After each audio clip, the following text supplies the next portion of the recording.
Guys, আজকে আমি তোমাদের সাথে একদম দোকানের মতো পারফেক্ট বাটার নানের রেসিপি দেখাবো। এই বাটার নান তৈরি করা যদি তোমরা বাসায় শিখে যাও, দোকানটার কখনোই খাইবে না, কারণ বাসাটা খেয়ে কুল পাইতে না। এত সহজ সালার এই রেসিপি কেমনে বানাবা চলো দেখে দিই। তার জন্য দেখো এখানে একটা লাল সাদা মিক্সিং বলে নিয়ে নিবা 2 কাপ পরিমাণ ময়দা, চাইলে আটাও নিতে পারো, কোনো সমস্যা নাই। তারপর এখানে দিয়ে দিব চিনি, 2 টেবিল চামচ পরিমাণ চিনি দিয়ে দিলাম। তারপর দিয়ে দিব 1 চামচ পরিমাণ ইস্ট, অবশ্যই ভালো ব্র্যান্ডের ইস্ট ব্যবহার করবা গাইস। তারপর দেখো এখানে আমি স্বাদ মতো লবণ দিয়ে দিয়েছি। তারপর সুন্দর করে গুটি করে নিচ্ছি। গুটাগুটি করা হয়ে গেলে এবার এখানে নিয়েছি হচ্ছে কুসুম গরম লিকুইড দুধ। এখন সালারে দুধটাকে অল্প অল্প করে দিব আর গুটাগুটি করে মিশিয়ে নেবো।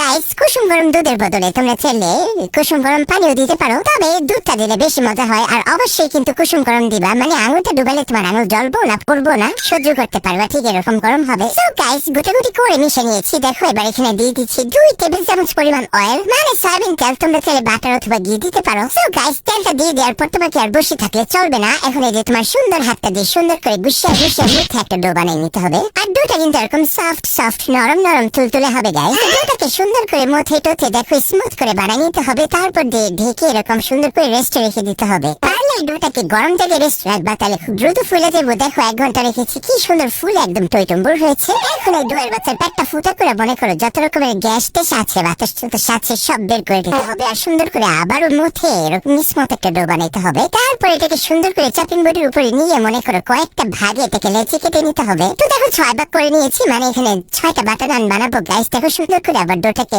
সুন্দর গোল শেপ দিয়ে দিচ্ছি। তারপর দেখো একটু ময়দা ছিটিয়ে সুন্দর করে বেলে নিবো। চাইলে গোল করে বেলতে পারো, বাট একটু লম্বাটে আকার দেবো, দেখতে সুন্দর লাগবে, বুঝছো? এই যে একটু মোটা করে সুন্দর করে রুটিটা বেলে নিয়েছি, ঠিক এমন করে বেলবা। তো 2টা আমি একসাথে চুলায় দেবো, তো তাই 2টা বেলে রেডি করেছি। এখন এর মধ্যে আমি সামান্য পানি ব্রাশ করে দিব। সুন্দর করে পানি ব্রাশটা করে দিয়ে এরকম চুলার মধ্যে একটা নতুন পাতিল বসে নেবা। আর মনে করো একটু তেল ব্রাশ করে দিতে হবে। মনে করো কি সত্যি ব্রাশ করতে হবে, বুঝছো? তেল ব্রাশ করে নেওয়ার পর একটু গরম হওয়ার পরে যেই পাশে রুটির পানি ব্রাশ করেছি না, সেই পাশটা পাতিলের গায়ে লাগাই দিব সুন্দর করে। পরে মিডিয়াম টু লো আছে একটু অপেক্ষা করবা, রান্না করবা। পরে দেখবা একটু ফুলে উঠবো, তখন পাতিলটাকে সুন্দর করে উল্টা এরকম করে গ্যাসের মধ্যে ধরতে হবে। একটু ছেঁকা দিতে লইবা, দেখবা ছুঁতে দেবো, কোনো ব্যাপার না, এটাকেই ছেঁকা দিবা। সেই কেমিটা নিয়েছি, দেখো কি সুন্দর হয়েছে রুটিগুলো। এখন ওই যে বাটার নান বলেছি না, তো বাটার ছোঁয়াতে হবে না। দেখো একটা বাটিতে একটুখানি বাটার নিয়েছি। তারপর এটাকে সুন্দর করে মেল্ট করে একটু ধনে পাতা মিশিয়ে নিয়ে দেখো ব্রাশ দিয়ে সুন্দর করে রুটিগুলোর উপরে ব্রাশ করে দিচ্ছি। তো হয়ে গেল গাইস বাটার নান। এই যে কি সুন্দর হয়েছে, এত সফট, এত জুসি, এত মজা। এই রুটি আবার জুসি হয় কেমনে, মানে